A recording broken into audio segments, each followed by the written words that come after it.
ರಾಜ್ಯ ರಾಜಧಾನಿ ಬೆಂಗಳೂರಿನಲ್ಲಿ ವಾಹನಗಳ ಸಂಖ್ಯೆ ಕೋಟಿ ಮೀರಬಹುದು. ಎಷ್ಟು ಪ್ರಮಾಣದ ವಾಹನಗಳು ಹೊರಸೂಸುವ ಹೊಗೆಯಿಂದ ನಗರದಲ್ಲಿ ವಾಯುಮಾಲಿನ್ಯ ಸಾಮಾನ್ಯವಾದಂತಾಗಿದೆ.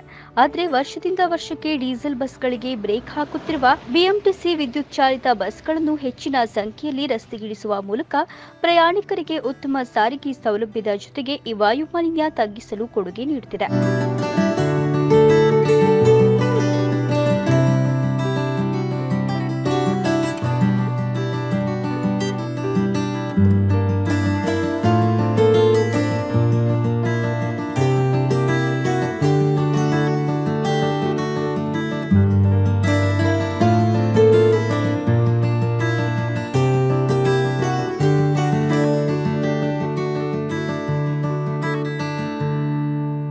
ರಾಜ್ಯ ರಾಜಧಾನಿಯನ್ನ ಮಾಲಿನ್ಯ ಮುಕ್ತವಾಗಿಸಲು 2027 ವಿದ್ಯುತ್ ಚಾಲಿತ ಬಸ್ಗಳನ್ನು ರಸ್ತೆಗಿಳಿಸಿರುವ ಬಿಎಂಟಿಸಿ ಡೀಸೆಲ್ ಬಸ್ಗಳಿಂದ ಹೊರಸೂಸಲ್ಪಡುತ್ತಿದ್ದ 1.39 ಲಕ್ಷ ಕೆಜಿಯಷ್ಟು ಇಂಗಾಲ ಡೈಆಕ್ಸೈಡ್ ಪ್ರಮಾಣ ತಗ್ಗಿಸಿ ಮಹಾನಗರಕ್ಕೆ ಬಹುದೊಡ್ಡ ಕೊಡುಗೆ ನೀಡಿದೆ.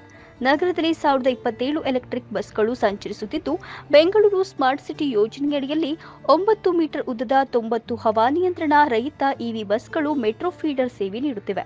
ಫೇಮ್ 2 ಯೋಜನೆಯಡಿಯಲ್ಲಿ 12 ಮೀಟರ್ ಉದ್ದದ 300 ಹವಾನಿಯಂತ್ರಣ ರಹಿತ ಇವಿ ಬಸ್ಗಳು ಬೆಂಗಳೂರು ನಗರ ಪ್ರದೇಶದಲ್ಲಿ ಸಂಚರಿಸುತ್ತಿವೆ. ಫೇಮ್ 3 ಯೋಜನೆಯಡಿಯಲ್ಲಿ 637 ಹವಾನಿಯಂತ್ರಿತ ರಹಿತ ಇವಿ ಬಸ್ಗಳನ್ನು ಪರಿಚಯಿಸಲಾಗಿದೆ. ನವೆಂಬರ್ ಅಂತ್ಯದ ವೇಳೆಗೆ ಇನ್ನು 287 ಇವಿ ಬಸ್ಗಳು ಕಾರ್ಯಾಚರಣೆ ನಡೆಸುವ ಸಾಧ್ಯತೆ ಇದೆ ಎನ್ನಲಾಗುತ್ತಿದೆ.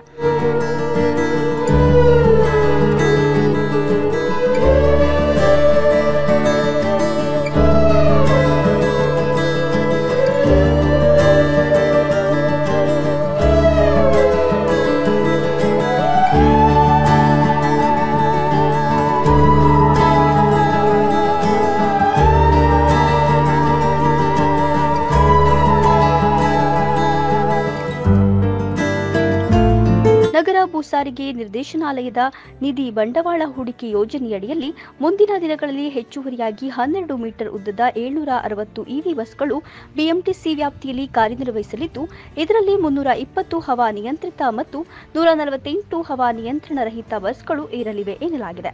ಇವಿ ಬಸ್ಗಳು ಬಳಕೆಯಿಂದ ನಗರದಲ್ಲಿ ಇಂಗಾಲದ ಹೊರಸೂಸುವಿಕೆ ಕಡಿಮೆಯಾಗಿದ್ದು, ಜೊತೆಗೆ ಬಿಎಂಟಿಸಿಗೆ ಪ್ರತಿದಿನ 51,000 ಲೀಟರ್ ಡೀಸೆಲ್ ಉಳಿತಾಯವಾಗುತ್ತಿದೆಯಂತೆ. ಹಳೆ ಡೀಸೆಲ್ ಬಸ್ಗಳಿಗೆ ಹೋಲಿಸಿದರೆ ಇವಿ ಬಸ್ಗಳಿಂದ ಶಬ್ದ ಮಾಲಿನ್ಯವೂ ಕಡಿಮೆಯಾಗಿದ್ದು, ಒಟ್ಟಾರೆ ಬಿಎಂಟಿಸಿಯ ಈ ಕೊಡುಗೆ ಬೆಂಗಳೂರಿಗೆ ವರದಾನವಾದಂತಾಗಿದೆ.